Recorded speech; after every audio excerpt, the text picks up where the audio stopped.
According to a letter from the Comptroller and Accountant General, dated the 19th of March 2022, there was a bank transfer or bank transfer advice wherein the amount of 100 million Ghana cedis was transferred from the sanitation and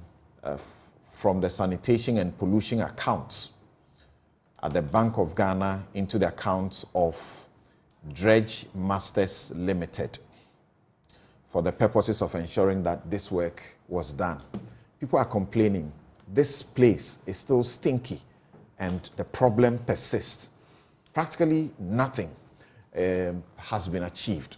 So there's good reason why people say we must ask her questions, not saying she's guilty, of course. So first to Dr. Srem-Sai. So there was a first amendment, her complaints didn't get in there. There was a second amendment, her complaints didn't get in there. And as we have come to know, I have come to know, that in the complaint that she wrote to the police, already people are raising suspicions. What happened? Have things changed somewhere? It is stated in there that 800,000 US belongs to her brother, who is dead. It was given to her by her mother, who is also dead. What comes to your mind? How lousy could the police have been in doing and in the facts never mentioned on 3 different occasions that the money belonged to someone else? Thank you very much. I think we need to go back to the basics. Okay.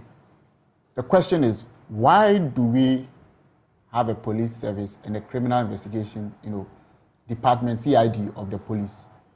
It is simply because the law has acknowledged that in matters of crime, private individuals may not have the capacity or the skill to find the facts that are contestable or that are placed before a court. So in every criminal allegation or accusation, there is a requirement that either the police service or another law enforcement agency should conduct investigations. And these investigations are conducted with persons who have been trained to know the essence of evidence, so that when the case is placed before a court of law, it will be tested by the standards of evidence or the rules of evidence. Now, when a private person makes a complaint, it is purely based on what she thinks or he knows. And now that knowledge may not be sufficient to disclose, to create the amount of evidence that is required. So it is possible that, true, the Honorable Minister did not know how much she really has. That is one. It is also possible that she thinks she knows how much she has. But once the police came in, the police are able to conduct investigation far beyond what she, is capable of doing.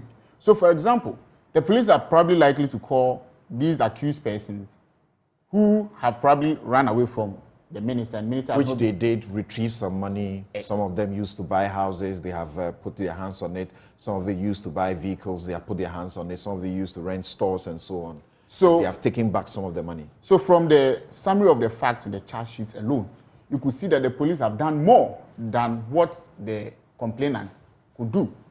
So on the scale of who is more likely to be right, I think from the charge sheet and what the police have done, the number of people they've spoken with, the extent to which they went, I think every fair-minded person should be able to come to this basic conclusion that it is possible, that the police have more information on the tracing of the money and on how whatever happened more than the complainant herself. In any case, what prevents the complainant? I've read all the press statements and I've listened to the discussion, but not even once has the complainant herself come out with how much she thinks she has.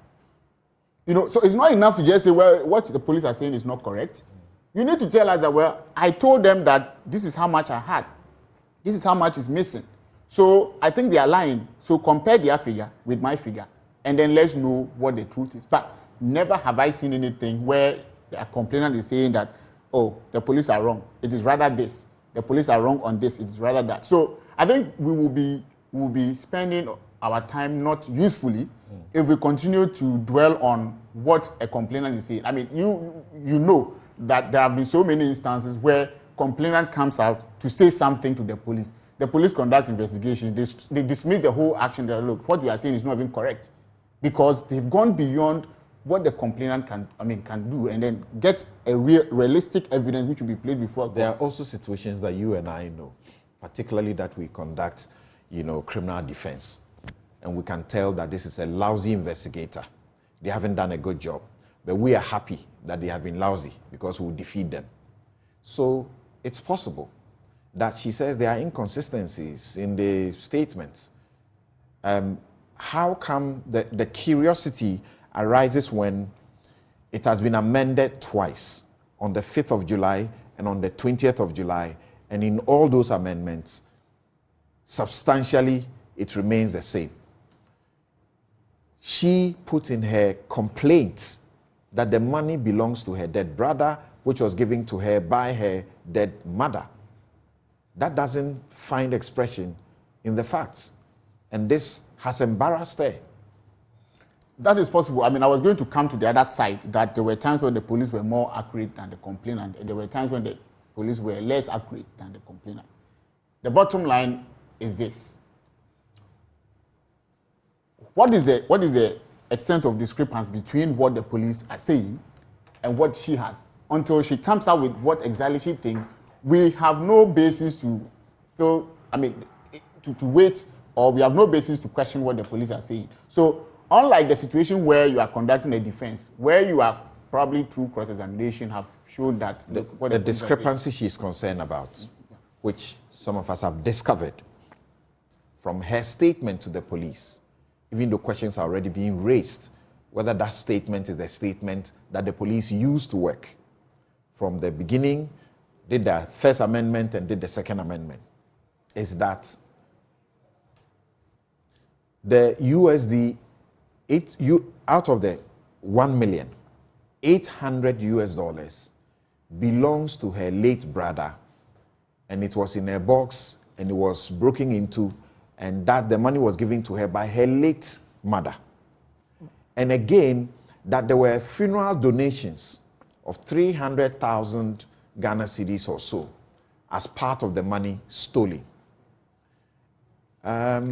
So this for her are the two key things that bring the discrepancy. You see, that point is neither here nor there. Money which belongs to someone who is dead has been transferred to another person who is living. Do you still insist that the money belongs to the dead person?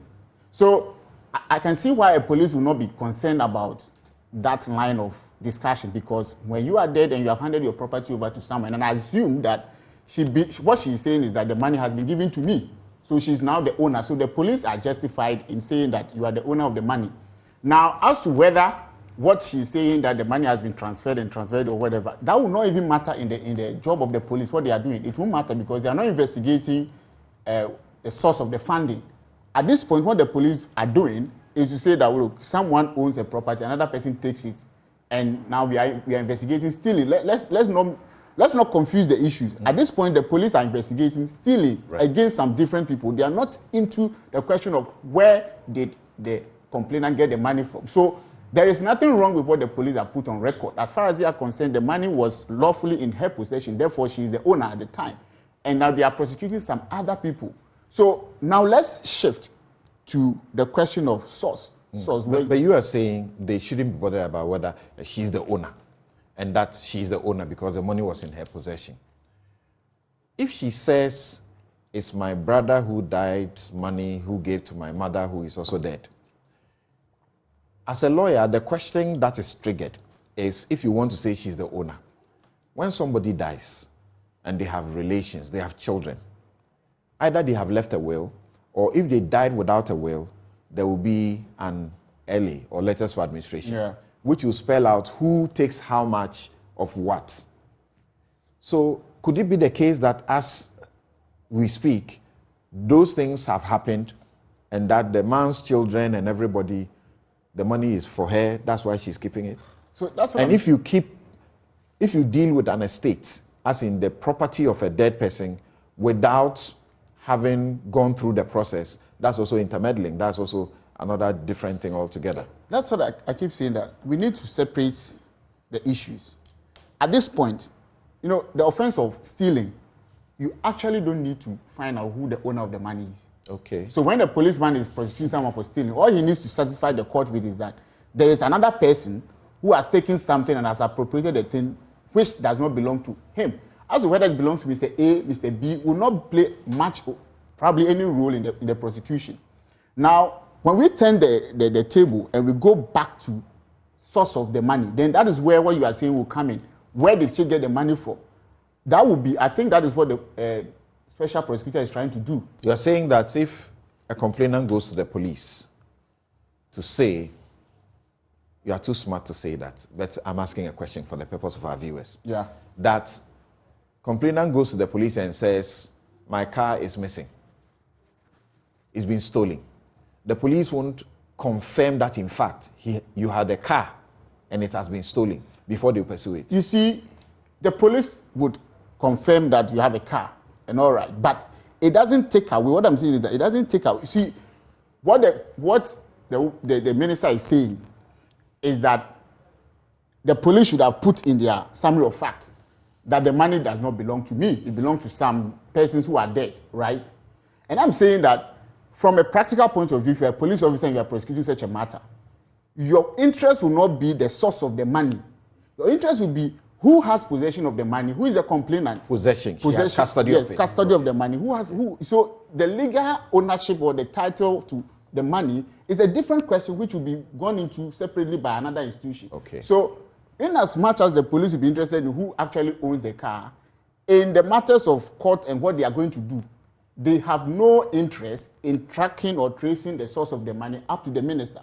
So it is understandable why the police will not place much emphasis on where the money came from at this point. However, when another institution or even the same police is trying to investigate the minister for the source of the money, which is not the focus of what the police are doing now, then they can go to, okay, you said this person gave it to this person is dead. Then they will ask the question you are asking, okay, where is the veil that distributed the money?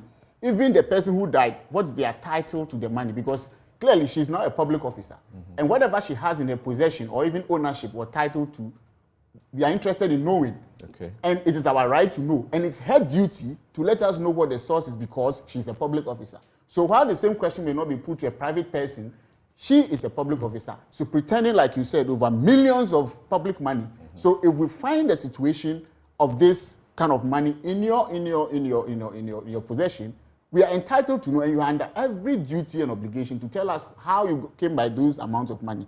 Now, I think we need to, and that is the problem we face as a country in our national discourse. We need to make a decision as a country whether we are going to apply criminal law only to public issues, or we are going to apply principles of governance and transparency to our public affairs. The outcome of the two will be different. Now, when we run a republic like ours, okay, and we are running a democracy, we are not in any way in a courtroom. We expect certain standards to apply across the board. And when those standards are applied and people are questioning whether someone complies with those standards, it is not an answer to reduce the whole matter to the courtroom antics and the rules of evidence. You and I know that what happens in the courtroom is governed by certain rules which are completely different from what happens in life. So there are wrongs and there are crimes. Even though all crimes are wrong, not all wrongs are crimes. So we need to have that in mind, and we have to make a decision that, okay, going forward, are we going to judge our politicians, our leaders, our public officials strictly by criminal standards? Or we are going to judge them by governance? That will take us to the substantive thing we want to discuss for looking forward into the future, the conduct of public officers bill, and what it says, what it expects, the basic standards, minimum standards, it expects of, the public officers.